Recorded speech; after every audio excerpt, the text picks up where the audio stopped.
जी, बिस्मिल्लाहिर्रहमानिर्रहीम। अस्सलाम वालेकुम डियर स्टूडेंट्स, हम आपको वेलकम करते हैं अपने YouTube channel Luqman English academy के अंदर। सो डियर स्टूडेंट्स, आज की जो वीडियो है ये बहुत ही इंपॉर्टेंट भी है और बड़ी इंटरेस्टिंग भी है। तो ये वीडियो है आपकी ज़कात के सवालात के हवाले से। तो आप एफआईए का, आईबी का, कोई एनटीएस का, एएसएफ का, एयरपोर्ट सिक्योरिटी फोर्सेस का या कोई भी आप जब टेस्ट देते हैं तो उसके अंदर लाजमी तौर पर ज़कात से मुतल्लिक़ सवालात आते हैं। तो अब ये ज़कात के सवालात को हमने कैसे सॉल्व करना है, इसका तरीक़ेकार क्या होता है, आज की वीडियो के अंदर आपने इसको गौर से देखना है। तो चैनल को सब्सक्राइब करना है, वीडियो अच्छी लगी तो इसको अच्छा सा कमेंट ज़रूर करना है। तो चलें जी, हम वीडियो स्टार्ट करते हैं, गौर से देखिएगा। जी, बिस्मिल्लाहिर्रहमानिर्रहीम and welcome to Luqman English academy. अच्छा स्टूडेंट्स, आज हम बात करेंगे ज़कात के क्वेश्चंस के हवाले से, एमसीक्यूज़ के हवाले से और मैथमेटिकली अगर ज़कात का कोई भी क्वेश्चन आपको आ जाता है, आपने उसको कैसे सॉल्व करना है। तो चूँकि ये भी आपके सिलेबस का हिस्सा ही हैं चीज़ें, तो आपने इसको भी लाज़मी तौर पर याद रखना है। तो चलिए जी, हम सबसे पहले स्टार्ट करते हैं। सबसे पहले तो आपको ज़कात का पता होना चाहिए कि जो ज़कात है, जो इस्लाम के बुनियादी जो 5 स्तून हैं, जिसमें हम कहते हैं नमाज, रोज़ा, हज, ज़कात। तो ज़कात जो है वो इस्लाम के जो 5 पिलर्स हैं ना, उनमें से एक पिलर है ये। यानी 5 जो बुनियादी स्तून कहे गए ना ज़कात, तो उसका उसमें से एक ही है। इसका जो लफ्ज़ी मानी होता है वो पाक करना होता है, यानी तज़किया करना। तो बहरहाल वो तो बड़ी लंबी डिटेल में हम चले जाएँगे, लेकिन हम बात करेंगे जो पेपर के पॉइंट ऑफ व्यू से चीज़ें इंपॉर्टेंट हैं। अच्छा एनीवे जी, हम सबसे पहले तो बात करते हैं जी निसाब। ज़कात के निसाब क्या होता है? ज़कात की वो मालियत, यानी आपके माल की वो मालियत जिसके ऊपर आपके ऊपर ज़कात वाजिब हो जाती है। ठीक है? इसको हम कहते हैं निसाब। ठीक है? अब जो निसाब है ये मुख्तलिफ़ चीज़ों का मुख्तलिफ है। मिसाल के तौर पर हम सबसे पहले बात करते हैं जी चांदी की। अब देखें ये चांदी है, चांदी के बारे में जो आपको वैल्यू बताई गई है, ये है 52.5 तोले चांदी आपके पास होना ही चाहिए और उसके ऊपर 1 साल का अरसा गुज़र जाएगा, तब उसके ऊपर आपकी जो ज़कात है वो वाजिब हो जाएगी। समझ आ गई? 52.5 तोले चांदी। और एक चीज़ आप यहाँ पर और देख रहे होंगे जो इधर लिखी हुई है कि उसका 40वां हिस्सा। अब 40वां हिस्सा वैसे हम आगे जाके डिस्कस भी कर लेंगे जब हम क्वेश्चन सॉल्व करेंगे, लेकिन यहाँ पर भी मैं आपको थोड़ा बता दूं कि 40वां हिस्सा कैसे होता है कि हम जो लिखते हैं ना 2.5%, ये ज़कात की रेशो है। 2.5%, ये जो 2.5% है ये 40वां हिस्सा बनता है। ठीक है? यानी अगर आपके पास एक 100 रुपया है ना, तो आपने उसका जो 40वां हिस्सा है ना वो आपका ज़कात के ऊपर बनता है। वो आगे जाके हम डिस्कस कर भी लेंगे इसको, बट एनीवे यहाँ पर आपको पता होना चाहिए निसाब क्या है और चांदी के ऊपर निसाब की मालियत क्या है। पेपर में जो क्वेश्चन आना है वो इस तरह से होगा कि चांदी के ऊपर आपके निसाब की मालियत क्या होगी। ठीक हो गया? अच्छा, उसके बाद हम बात कर लेते हैं जी ज़रई पैदावार। अब जो ज़रई पैदावार है इसके ऊपर ज़कात की वैल्यू क्या होती है, ये होता है 10वां हिस्सा, इसको हम कहते हैं उशर। ठीक है? ठीक, जो लफ्ज़ आप आमतौर पर सुनते भी होंगे। उसके बाद आ जाता है जी सोना। अब जो सोना है इसका होता है 7 तोले सोना आपके पास अगर हो और उसके ऊपर 1 साल का अरसा अगर गुज़र चुका हो, तो उसकी जितनी मालियत बनेगी उसका 40वां हिस्सा होगा। ठीक हो गया? वो 2.5% बनता है 40वां हिस्सा। सिंपल सिंपल सी बात है। वो आगे जाके हम जब सवाल करेंगे तो पता चलेगा कि ये तो सादा तरीका है, बहुत आसान तरीका है इसको सॉल्व करने का। तो ये आपको समझ आ गई सोने की। अच्छा, अब आपके पास आ गई जी नकदी है या रकम है आपके पास बैंक के अंदर है या आपके घर में पड़ी हुई है या आपके पॉकेट में, वो कितनी होनी चाहिए? वो आपके पास अगर 595 ग्राम चांदी के बराबर हो, तो उस सूरत के अंदर यानी चांदी की जो वैल्यू है, वो हर साल जो स्टेट बैंक है वो इसकी अनाउंस करती है कि चांदी की वैल्यू ये है। ठीक है? चेंज भी होती रहती है अप डाउन। ठीक है? तो ये लेकिन जो आपके पास एक्चुअल मिकदार है वो आपको बता दी गई है कि ये चांदी की इतनी मिकदार हो तो फिर उसके ऊपर ज़कात लागू होती है। यहाँ तक क्लियर है ये आपको? अच्छा, अब आपने यहाँ पर जो चीज़ पढ़ी वो नकदी पढ़ी थी। अब हम बात कर लेते हैं कि आपके पास जो तजारती सामान है, तो तजारती सामान भी वही वैल्यू होगी, यानी 595 ग्राम चांदी के बराबर। और उसके ऊपर देखें 2.5% लिखा हुआ है। तो 2.5% वही होता है जो आपने इधर 40वां हिस्सा पढ़ा था। ठीक हो गया?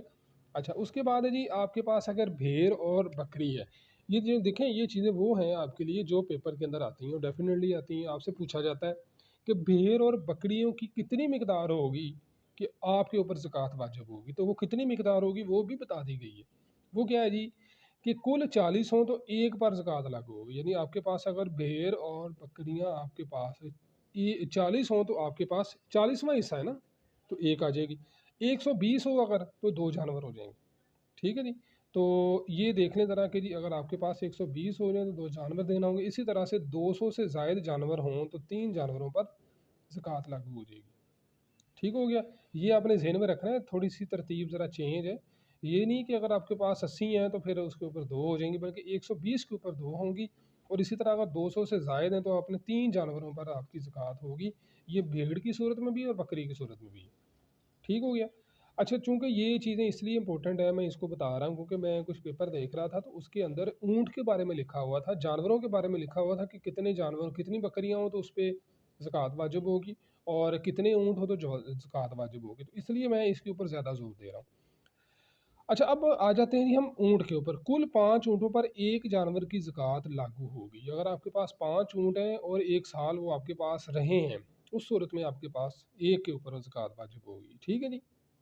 यानी 5 में से 24 हों तो एक बकरी या उसकी मसावी कीमत पर 5 ऊँट पर जो है ना वो ज़कात देना होगा। तो ये आपको समझ आ गई जी इसकी ज़कात की क्या जो रेशियो है आपके पास।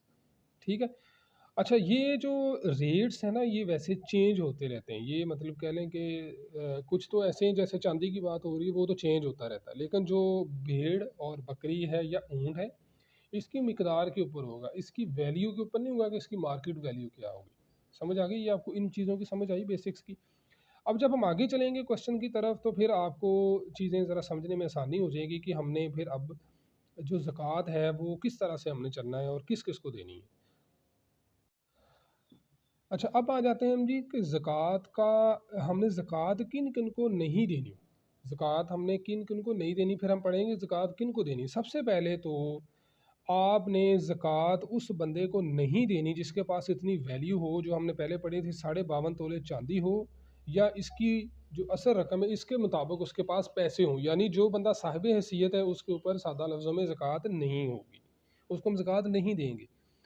उसके बाद जो अब देखें ना, ये भी क्वेश्चन आया हुआ था पेपर में, मैं पेपर कुछ देख रहा था तो उसके अंदर भी ये क्वेश्चन था कि बद मज़हब बेदीन को ज़कात दी जा सकती है या नहीं, तो हम उनको ज़कात नहीं दे सकते। फिर जो सैयद ख़ानदान होते हैं हम उनको ज़कात नहीं दे सकते, वो लेते भी नहीं हैं। ठीक है।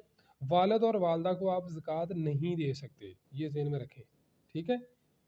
अच्छा, उसके बाद दादा दादी और उनके वालदेन चाहे कितने ही दर्जा ऊपर क्यों ना हो, उनको ज़कात हम नहीं दे सकते। ठीक है। नाना नानी को भी हम ज़कात नहीं दे सकते, बेटा बेटी और उसकी औलाद चाहे कितने ही दर्जे नीचे क्यों ना हो तो हम उनको नहीं ज़कात दे सकते। तो चूँकि ये पेपर के अंदर क्यों चीज़ इस तरह की आ जाती है तो फिर आपने उसको ज़हन में रखना है। अब सवाल ये पैदा होता है कि हमने ज़कात किस किस को देनी है, ज़कात हम किन किन को दे सकते हैं। तो सबसे पहली चीज़ तो ये ज़हन में रखें कि सबसे पहली जो उसके लिए चीज़ है ना वो उसके लिए मुसलमान होना ज़रूरी है, उसका आकल यानी अक्लमंद होना ज़रूरी है, बालिग उसका होना ज़रूरी है, और वो मुस्तहिक भी हो। ठीक है। तीनों चीज़ें के बाद वो मुस्तहिक भी हो, और उसके पास इतनी वैल्यू ना हो कि जो 52.5 तोले चांदी या सोने की वैल्यू के बराबर पे उसके पास पैसे ना हो। सोने की वैल्यू भी मैंने आपको बता दी थी। अच्छा, उसके बाद है जी कि जो चचा चची और उनकी औलाद को ज़कात नहीं दी जा सकती। सॉरी, चचा चाची और उनकी औलाद को ज़कात हम दे सकते हैं। ठीक है। इसी तरह से आपके पास खाला खालू और उनकी औलाद को दे सकते हैं, फूफा फूफी और उनकी औलाद को दे सकते हैं। तो ये ज़कात के बारे में आपको बता दिया गया कि आप किन किन को ज़कात दे सकते हैं। यहाँ तक क्लियर है आपको जी। उसके बाद जी हम आ जाते हैं जी कुछ क्वेश्चंस की तरफ, हमने उनको करना है। तो ये जो क्वेश्चंस हैं ये बड़े इंपॉर्टेंट हैं और इनको आपने लाजमी तौर पर देख लेना है कि हम क्वेश्चन को कैसे सॉल्व करेंगे। ये मैं आपको बताता हूँ थोड़ी देर में। अब जो ज़कात है ना इसकी दो तरह से क्वेश्चंस आते हैं। एक तो ये कि आपको अमाउंट दी जाती है कि ये इतनी अमाउंट है, मतलब 1 लाख रुपया, इसके ऊपर बताएं कितनी ज़कात बनेगी। अच्छा, एक तो क्वेश्चन ये होता है। दूसरा ये कहा जाता है कि आपने 5,000 रुपया आपने बतौर ज़कात अदा किया है, इसकी टोटल कुल अमाउंट बताएं कितनी थी, कितनी अमाउंट के ऊपर हमने 5,000 ज़कात दी। तो इसके दो फार्मूलाज होंगे, कैसे हमने करने। सबसे पहला जो फार्मूला है वो फार्मूला नंबर 2 देखें। वो क्या है कि अगर आपने ज़कात कैलकुलेट करनी है तो आपके पास जितनी भी रकम है उसको 40 पे डिवाइड कर दें। ठीक है। ये जो 40 है ना एक्चुअली ये 2.5% ही बनता है। ठीक है ना, यानी ये 40वां हिस्सा होता है एक्चुअली। अच्छा, तो ये 2.5% से आप उसको मल्टीप्लाई कर लें या 40 से डिवाइड कर लें, बात एक ही है। लेकिन जो सादा और आसान चीज़ है वो यही है कि आपने उसको 40 पे डिवाइड करना है। क्लियर हो गया?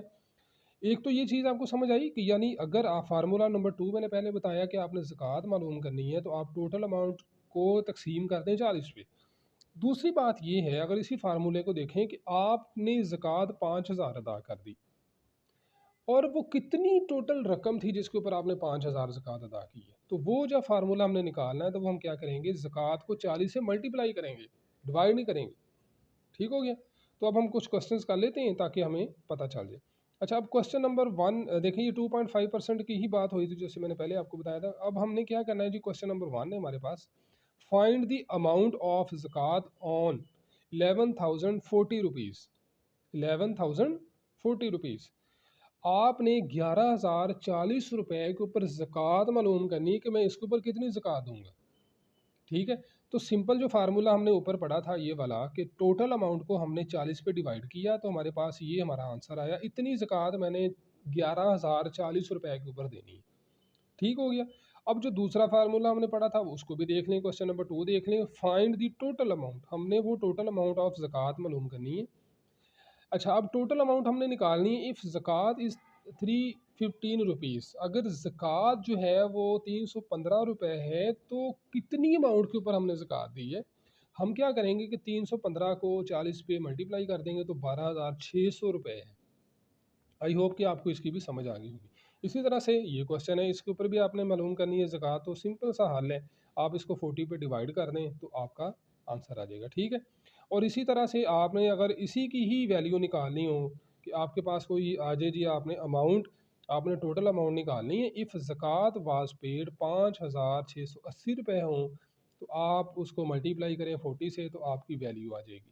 समझ आई है जी इसकी, हमने इसको कैसे सॉल्व किया। आई होप कि ज़कात के बारे में आपको सवालात की समझ आ गई होगी। पेपर में इसके जो भी क्वेश्चंस आते हैं वो मैंने सारे एक्सप्लेन करने की कोशिश की है। इसके बारे में आपका कोई भी क्वेश्चन हो तो आप मेरे से पूछ सकते हैं। ओके, गुड लक, अस्सलाम वालेकुम।